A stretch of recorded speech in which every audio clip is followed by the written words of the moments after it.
Welcome to the Productivity Podcast. I'm delighted again to be joined by Dan Worrell, CEO and founder of Rendell Intelligence and Insights. Hi, Di. How are you doing?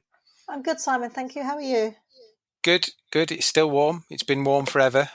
Unusually in the UK, we always talk about the weather. We can't cope when it's too cold, too warm, too wet, too dry, but it has been exceptionally hot.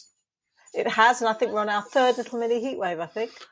We are at the time of recording. Here we are indeed. So May to June, I think it was hot, quite a lot of that, if memory serves me right, and exceptionally hot. So has that been a good thing or a bad thing? Well, I think it's been more, if I had to put my money on it, I'd probably say it's been more of a bad thing. I think UK consumers don't really do well in the heat, and our shopping environments aren't really suited to the heat. So we've got a few indicators. Of course, we've got footfall in the high streets and into stores, and then we also have high street spending, and then we also, on top of that, have the spending recorded by the BRC, which includes town centre and out of town. And footfall into stores in high streets was down 3%, so fewer people were going into stores. In the high street as a whole, measured by MRI, it was just about flat, about minus 0.1. But spending in high streets, as measured by Beauclair, was 8.5% below June 2024. And a couple of reasons for that. One is, of course, the hot weather. People tend to defer to other locations when it's very hot. Last thing many shoppers want to do is go and spend money in town centres, particularly well ahead of the school summer break. It was very early, June, too early to be buying summer holiday clothing and stuff, so they tended to want to go elsewhere. But also there was a calendar offset. So Beauclair used the calendar month, and in June there were only 9 Saturdays this year versus 10 Saturdays last year. So, of course, the fewer number of Saturdays does impact the results. So a proportion of that 8.5% would have been bound up through that offset. So I'm thinking, like for like, it would probably have been about minus 4.5%. So, and last year, actually, in June, it was minus 3.8. So we've had 2 consecutive years of declining sales in June. So it's not particularly strong out there in retail at the moment.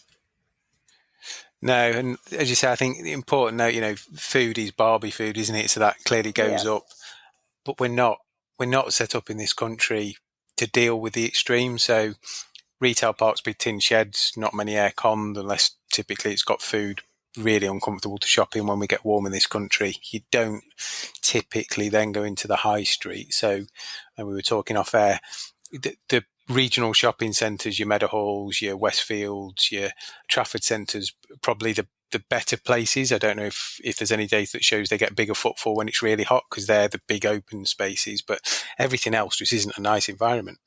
No, it is not. Naturally, the BRC identified that food spending went up by 4.1%, non-food spending 2.2%, so double the amount of increase in food. And that non-food spending would have been everything, and it would have been town centre and out of town. So quite a few people would have gone shopping for food and bought whatever they needed whilst they were in a nice, cool Tesco store, as opposed to, or a Waitrose, and that other supermarkets are available.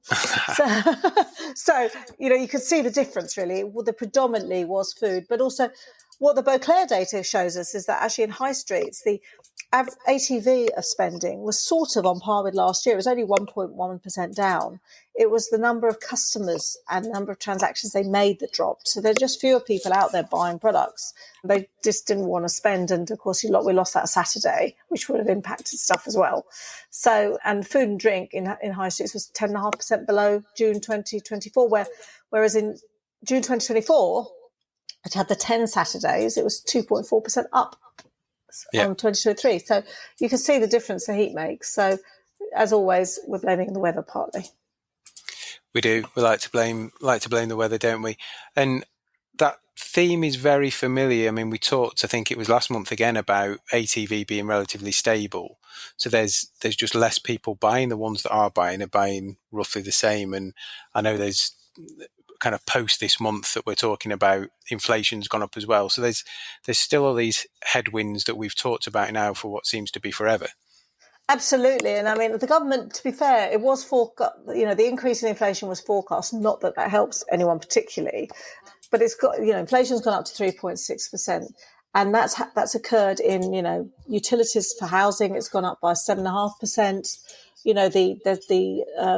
The the sort of educational influence, the VAT on private education's influenced it as well. So lots of factors have gone into that, and people are having greater expenditure this year than they did, and it's tough. So their discretionary spending inevitably then has to fall. The good to high spot really is I looked at internet spending as a proportion of total retail spending, and that's stayed completely stable. It's not moving up at all. According to the ONS, in May, online spending remained at 26% of total retail spend, which it has been sort of since January. So, whilst people are buying quite a lot online, obviously, a quarter of all spending's online, 3/4 is in store. And that's not shifting. So there is some neutrality, some sort of, some stability in that area. Good. So bricks and mortars, as I think we've always said, is here to stay. There's not this jeopardy or scaremongering that went on. And any other kind of green shoots, things that we should be thinking about? I suppose we're at that time of year, say fortunately, unfortunately, we're heading post-school holidays. We'll be into Black Friday week, won't we? And then kind of Christmas again all of a sudden.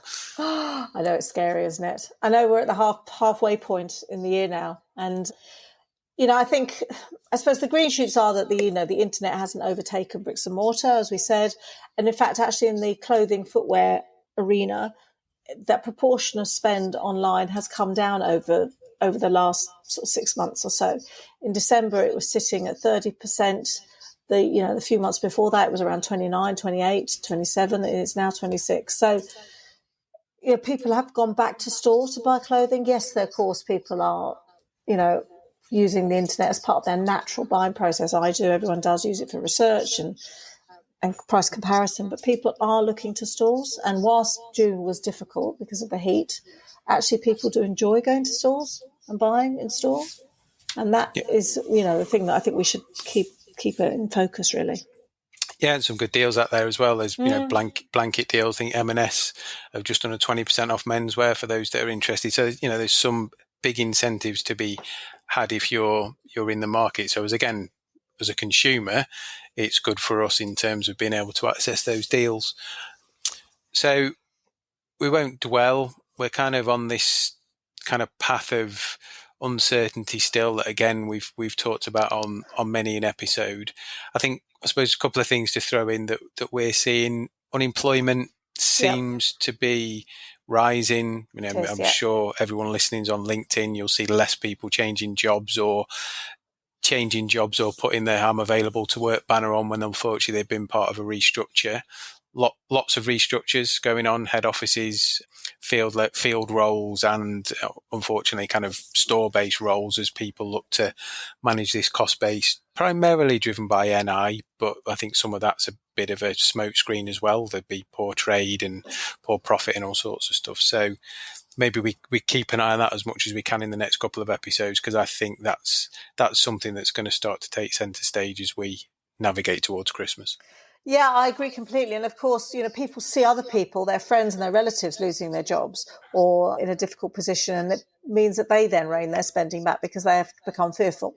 So that caution, that consumer cautiousness that we always talk about is all pervasive, really, because you're thinking, actually, will it be me next?